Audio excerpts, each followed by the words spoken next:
بسم اللہ الرحمن الرحیم۔ ناظرین، انشاءاللہ قربانی کے حوالے سے چند معروضات آپ کی خدمت میں پیش کرنے کی سعادت حاصل کروں گا۔ قربانی کی ابتدا کیسے ہوئی،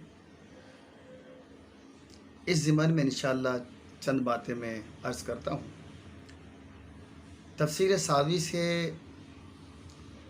کچھ ماخوذ، کچھ خلاصہ انشاءاللہ میں عرض کرتا ہوں کہ جو قربانی کی ابتدا ہے وہ کیسے ہوئی۔ اس کا مختصر واقعہ کچھ اس طریقے سے ہے کہ حضرت ابراہیم علی نبینا و علیہ الصلاۃ والسلام نے یوم ترویہ کے دن، یوم ترویہ 8 ذوالحجۃ الحرام کو کہتے ہیں، کہ رات کو آپ نے خواب دیکھا کہ کوئی کہنے والا کہہ رہا ہے کہ اے ابراہیم، آپ کا رب عز و جل آپ کو آپ کے بیٹے کو ذبح کرنے کا حکم فرما رہا ہے۔ یہی خواب آپ نے اگلی 2 راتوں میں مزید ملاحظہ فرمایا۔ چنانچہ اس خواب کے اللہ تبارک و تعالیٰ کی جانب سے ہونے کا یقین کرتے ہوئے اپنے صاحبزادے کو اس کے بارے میں مطلع کیا۔ فرما بردار بیٹے نے فوراً اظہار رضامندی فرماتے ہوئے خود کو قربانی کے لیے پیش کر دیا۔ چنانچہ آپ اپنے بیٹے کو لے کر وادی مینا میں تشریف لے گئے اور اپنے بچے کو چہرے کے بل لیٹا دیا، تاکہ چہرے پر نگاہ پڑنے کی صورت میں شفقت پدری کے باعث آزمائش پر پورا اترنے کے عزم مصمم میں لغزش واقع نہ ہو۔ پھر آپ نے اللہ تبارک و تعالیٰ کا نام لیا اور چھری چلا دی، لیکن اللہ تبارک و تعالیٰ کے حکم سے چھری اور گردن کے درمیان ایک تانبے کی پلیٹ آ گئی، جس کے باعث چھری اپنا کام نہ کر سکی۔ پھر اللہ تبارک و تعالیٰ نے ایک جنتی مینڈا صاحبزادے کے فدیے کے طور پر آپ کے پاس بھیجا، جسے آپ نے اپنے دست مبارک سے ذبح فرمایا، اور یوں قیامت تک آنے والے مسلمانوں کو اللہ تعالیٰ کی رضا پر راضی رہنے اور اس کے احکام پر خوش دلی کے ساتھ عمل پیرا ہو کر اس کی بارگاہ میں مقبول ہونے کا عظیم عملی درس عنایت فرمایا۔ چنانچہ سورہ صافات میں یہ واقعہ ان الفاظ کے ساتھ درج ہے۔ اللہ تبارک و تعالیٰ ارشاد فرماتا ہے، فَبَشَّرْنَاهُ بِغُلَامٍ حَلِيمٍ، تو ہم نے خوشخبری سنائی ایک عقل مند لڑکے کی۔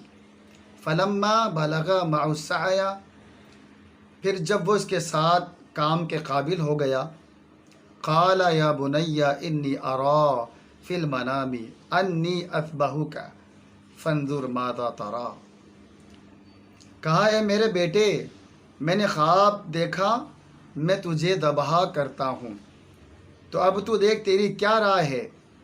قَالَ يَا أَبَتِ افْعَلْ مَا تُؤْمَرُ سَتَجِدُنِي إِنْ شَاءَ اللَّهُ مِنَ الصَّابِرِينَ، بیٹے نے کہا اے میرے ابا جان، کیجئے جس بات کا آپ کو حکم ہوتا ہے، خدا نے چاہا تو قریب ہے کہ آپ مجھے صبر کرنے والوں میں پائیں گے۔ فَلَمَّا أَسْلَمَا وَتَلَّهُ لِلْجَبِينِ، تو جب ان دونوں نے ہمارے حکم پر گردن رکھی اور باپ نے بیٹے کو ماتھے کے بل لٹایا، وَنَادَيْنَاهُ أَن يَا إِبْرَاهِيمُ، اس وقت کا حال نہ پوچھ، ہم نے ندا فرمائی اے ابراہیم، قد صدقت الرؤیا، کہ بے شک ابراہیم تو نے اپنا خواب سچ کر دکھایا۔ اِنَّا كَذَلِكَ نَجْزِي الْمُحْسِنِينَ، اور ہم ایسا ہی صلہ دیتے ہیں نیکوکاروں کو۔ اِنَّ هَذَا لَهُوَ الْبَلَاءُ الْمُبِينُ، اور بے شک یہ روشن جانچ تھی۔ وَفَدَيْنَاهُ بِذَبْحٍ عَظِيمٍ، اور ہم نے ایک بڑا ذبیحہ اس کے فدیے پر بھیج دیا اور اسے بچا لیا۔ وَتَرَكْنَا عَلَيْهِ فِي الْآخِرِينَ، اور ہم نے پچھلوں میں اس کی تعریف باقی رکھی، سلام علی ابراہیم، سلام و ابراہیم پر۔ كَذَلِكَ نَجْزِي الْمُحْسِنِينَ، ہم ایسا ہی صلہ دیتے ہیں نیکوکاروں کو۔ تو میرے محترم بھائیوں، یہ قربانی کی ابتدا اس طرح ہوئی جو آج تک جاری و ساری ہے۔ اللہ تبارک و تعالی ہمیں خوش دلی کے ساتھ قربانی کرنے کی توفیق نصیب فرمائے۔ وآخر دعوانا ان الحمد للہ رب العالمین۔